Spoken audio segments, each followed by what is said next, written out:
Hi guys! So one thing you may not know about me is that I am a huge avid reader. In fact, I've usually got several books on the go.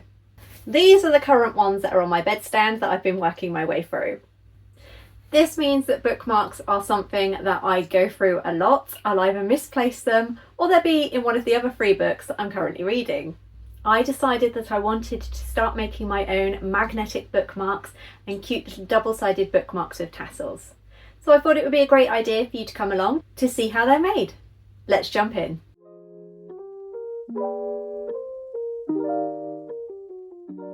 So before we get started, let's run through exactly what we need to make these magnetic and tassel bookmarks.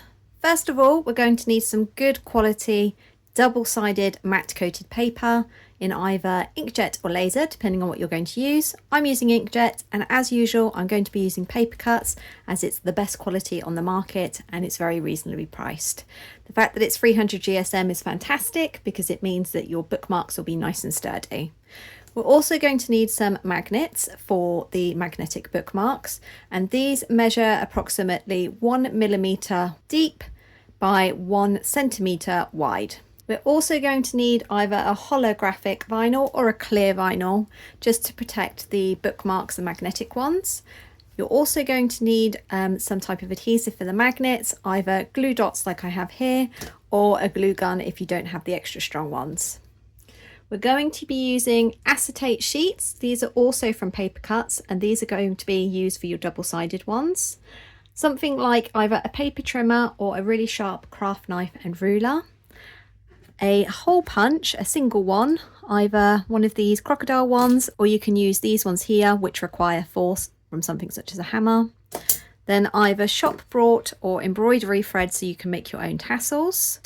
This one is optional, but it is a cute little corner rounder which I think just adds a nice little touch to the bookmarks once you've trimmed them down. So let's get started on that magnetic bookmark.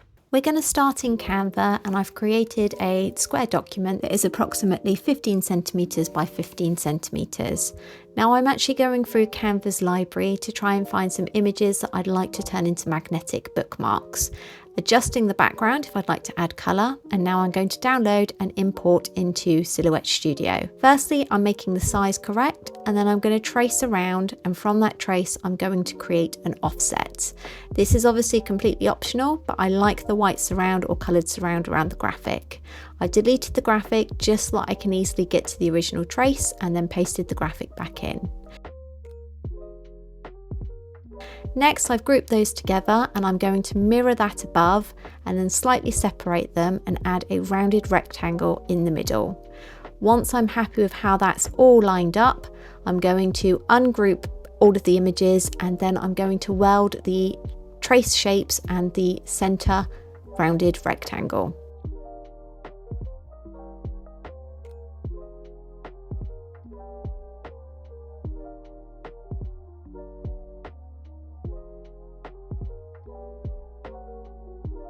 Once that's all done, I'm going to move on to a bookmark that's going to have a simple shape rather than an offset. So I've created an even circle, and I've sized it and then placed the graphic in the middle, mirrored above, offset again, and then I'm going to do exactly the same with that rounded rectangle, ungrouping and then just selecting the circle and the rectangle in the middle and then welding the 3 shapes together. It's really important that you make sure that everything is lined up so that when it's folded, it's going to be even and symmetrical.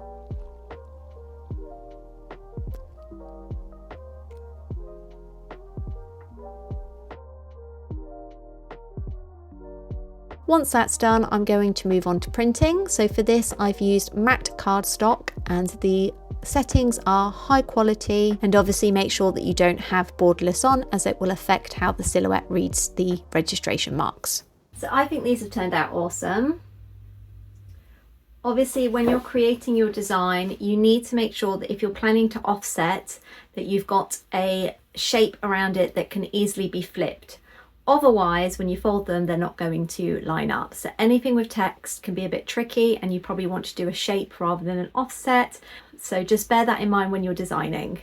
So I've printed these on matte because to make them a little bit more hard wearing, I plan to put some vinyl over the top. Otherwise, paper cuts do an amazing gloss, which is really bright, vibrant, and obviously it's waterproof as well. So you'll be able to use that and you will still have some protection for your designs. So I'm going to be using this cute holographic vinyl to add to my designs because I really love how it looks when it's peeled. It's sparkly but really subtle, and it's clear enough to still allow the design to show through. So if I can just peel off the corner there, then you'll be able to see. So you can see how cute that looks, especially in the light. When you're adding your vinyl, it's really important that the whole of the design is covered, but you don't cover over the registration marks. Otherwise, the silhouette cameo isn't going to be able to read it.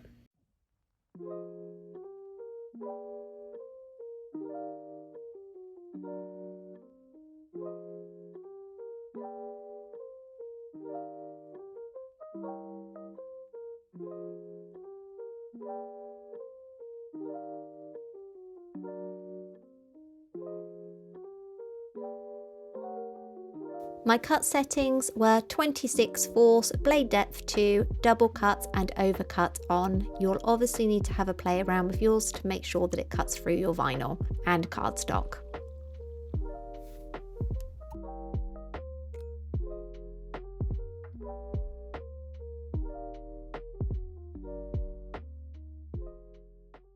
These have turned out so cute. I did a glossy version without the vinyl because I really wanted one that was going to set the colours off. Now I'm just showing you here, obviously this design's got text on, so if I was to do an offset like this, I wouldn't be able to flip the design because otherwise the text wouldn't read properly. On this one, because there's no text, when I've done the offset and then obviously mirrored it, it's absolutely fine because I can just switch the design, mirror the design, and obviously everything is as it should be. So now that we've got all of these made, the next step is adding magnets. So let's do that. So now we've got all of these cool bookmarks, it's time to assemble them. So firstly, you want to fold it in half, matching up the bottoms before you fold the top. Now I like to use my brayer just to get a nice clean crease at the top, and then flip it onto the other side and repeat. Next up, we're going to add the magnets. We're going to need 2 magnets for each bookmark. Start by adding a glue dot to the bottom of one of the magnets. And then that magnet is going to go round about in the middle and on the bottom of the bookmark. Then place your next magnet on top and carefully add another glue dot just on top there, before closing to keep it sealed. So I'd like to give it a firm close there just to make sure it's in place. And now you have a wonderful magnet bookmark that closes and opens nice and easily. So let's get this pile done.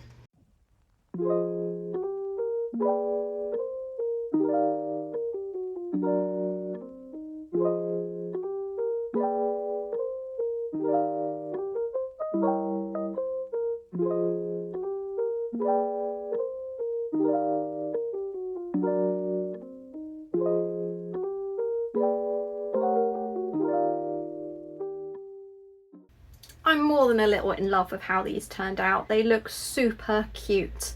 The hollow vinyl is shining away in the light really sweetly. You can see the stars there, which work perfectly with the spooky designs. And this cute little froggy on the gloss just looks really adorable with his little love potion. So you might be wondering, how do these work? Well, it's nice and easy. Open up, so it's like that. Get your book, find the page that you're on, and then we literally just pop it over the top like that, and you can just hear it click closed. So now that's securely in there. It's not coming out. A bit of dusted, but the bookmark definitely isn't. You can see nice and easily where your page is. It'll open up quite well, and it looks really adorable too. So now that we've made these, it's time to move on to the next bookmarks. I've made a document that is 2 by 6 inches, and now I'm looking for repeating patterns to fill it with for the backing of the bookmark.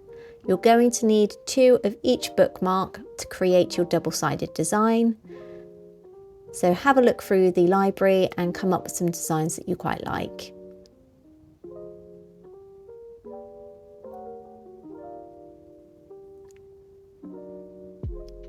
You can obviously create your own designs and import them straight into Affinity Designer or Silhouette Studio, but this is accessible for all persons. Now you can add personalization to the bookmarks if you'd like. Canva has got a huge library of specialist text layouts, which really make a difference when you're selling something, as everybody loves to have their own personalized names on gifts. Once you're happy with all of the designs, you can add additional graphics if you would like. Here you can see I've added an offset to the mirror, and then I've changed that text to white to help it pop. Then we're going to download them, and in Silhouette Studio we are going to make a rounded rectangle that is 2 by 6 inches, and then a circle that is about 8 millimeters. We're going to add the circle to the bottom of the template, make sure it's centrally aligned, and then duplicate that and add all of the bookmarks.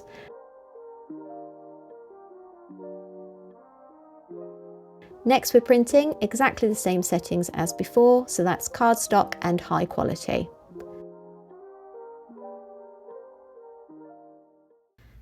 So now that we've got 2 of each design, it's time to cut. Technically, you could try and line up your bookmarks so that they are double-sided when you print.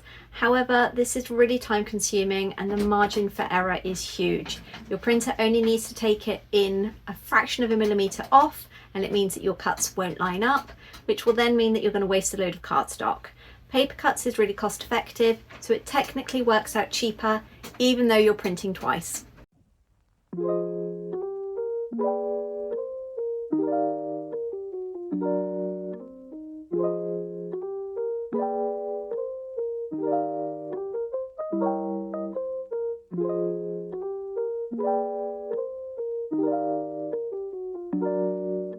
So before we pop these through the laminator, we need to make sure that they're all matched up. So Pritt Stick is perfect for just holding them in place for a second or so, just while it's moving through the laminator, which will obviously then seal it permanently. So we're going to just put a dab and a dab on, and then obviously make sure that the holes are completely lined up. You don't want any white patches showing. And then that will be just ready to run through in a minute. So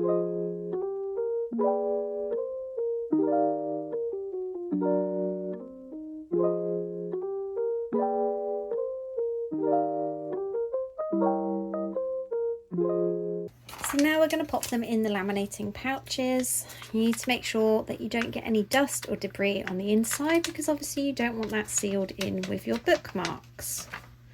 As always, the camera is completely in my way, so I'm finding it tricky to find the edge. There we go. So static is a real issue with laminating pouches, and if you were to just pop your bookmarks in without securing them down first, and there is a very good chance that they would be moving around once you close this laminating pouch up, which obviously we don't want. So when you're putting them in, you need to make sure that there is plenty of room around them, that none of them are touching, and that you've got probably a good couple of centimeters all the way around. That's because when the laminator closes, where it touches itself, that's actually what creates the seal. So we want to make sure that that is sealed up really well once it's run through. So now I'm going to use my foilet machine to run this through. So I've kept my foilet machine between 130 and 135. That's a good temperature to make sure that these seal, but that the laminating pouches don't warp. And now we're going to put these in seam side first and just let the machine grab it. And then we need to make sure that when it comes out, you catch it and start teasing it through so that there's no risk of it getting stuck in the foilet machine. And there we go. Okay, bear with me over the sound of the foilet machine. It's cooling down, but the fan's still running. Now, if I can show you on here, there's this little bit around each of the designs which is caused from obviously the thickness of the card itself and where it meets. If I was to trim down within that, then the whole thing would come apart. So yes, you can use your silhouette or your cutting machine, but it's really difficult to do as you need to make a template, hope that it doesn't slip whilst these are actually pressing, and then the print and cut can be a bit of a nightmare because of the reflective surface. So it's just easier to do it by hand, and then if you want the rounded corners like I have here, just use a rounded corner punch. So you have the choice of either using a very sharp craft knife and a ruler, or just using a trimmer like I'm going to use here. So it goes through nice and easy. I'm just going to trim these down slightly first so that I'm not working with so much space. Okay, now as you can see, where it's clear, it's a bit tricky to line everything up. I'm going to use the edge of the inside here because that will give me a good few millimeters to trim down. So there we go. You can see it's just beyond where that little part there on the bookmark is, so that should still be nicely caught in.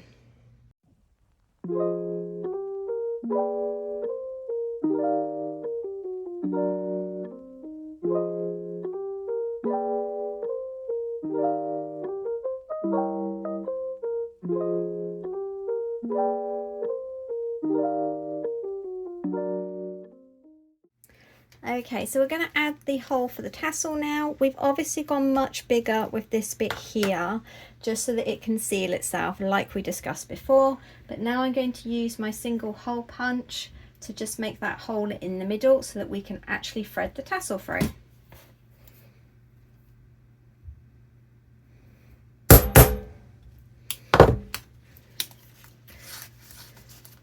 So this is extremely sharp. You need to make sure that you've got something to work on if you're using one of these, because otherwise you'll end up taking great big gouges out of your mat.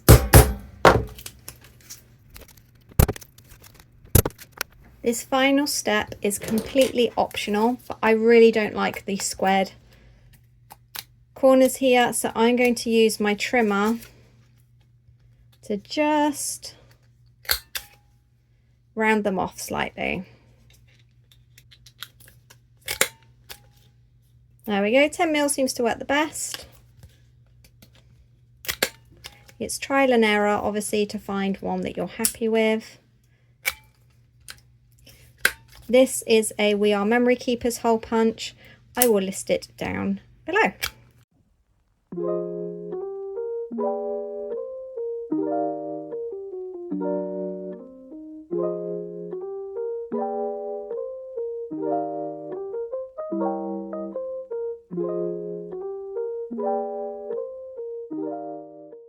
Once we've finished off trimming these down and punching the holes out, it's a really good idea just to run them through the laminator a few more times to make sure that they are completely sealed. This will just help to press down the edges to make sure that they're not going to come undone with use.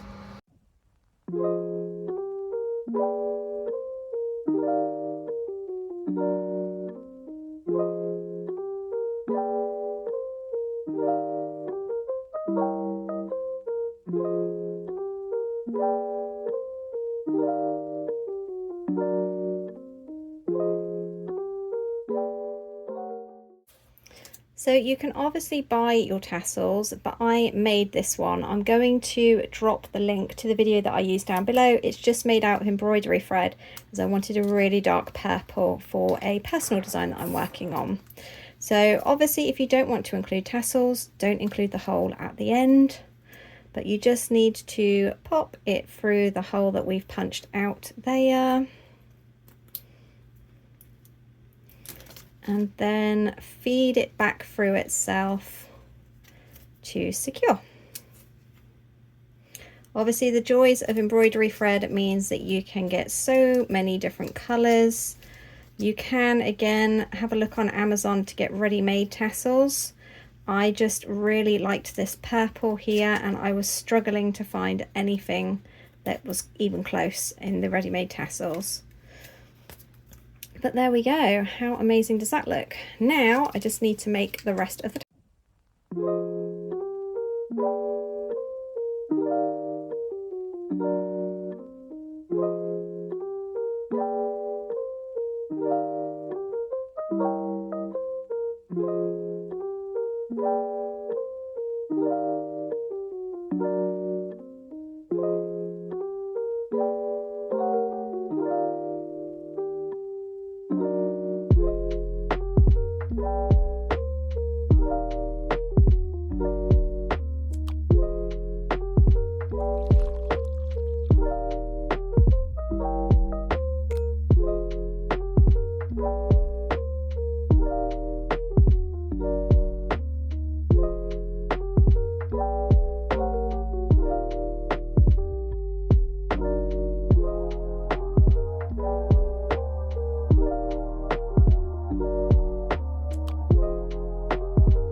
So if you're not a fan of having this strip of the laminating pouch visible, then the other alternative is for you to do something called cold lamination. Cold lamination, you've seen me do lots and lots. It is basically vinyl sheets. You can either use the holographic like we used for the other bookmarks, or it comes in clear, or a variety of different finishes. If you're doing cold lamination, this is where the 300 GSM from Paper Cutz will come in clutch, because it's much thicker and sturdier, whereas the cold lamination process doesn't have the hard plastic finish that the hot laminator pouches does. I am absolutely loving how these have turned out. The tassels on the end look so cute. If you are going to sell these, I would definitely recommend purchasing ready-made tassels from Amazon or somewhere similar. I just wanted to have a go at making my own, and because I wanted this really dark purple, and I couldn't find any in packs less than 50, which is obviously no good for me. But as you can see, we've got a cute little double-sided design going on. They are thick and sturdy, and you can obviously match the tassel to the bookmark colour theme. I like being able to go double-sided with the design. It obviously opens up lots of possibilities.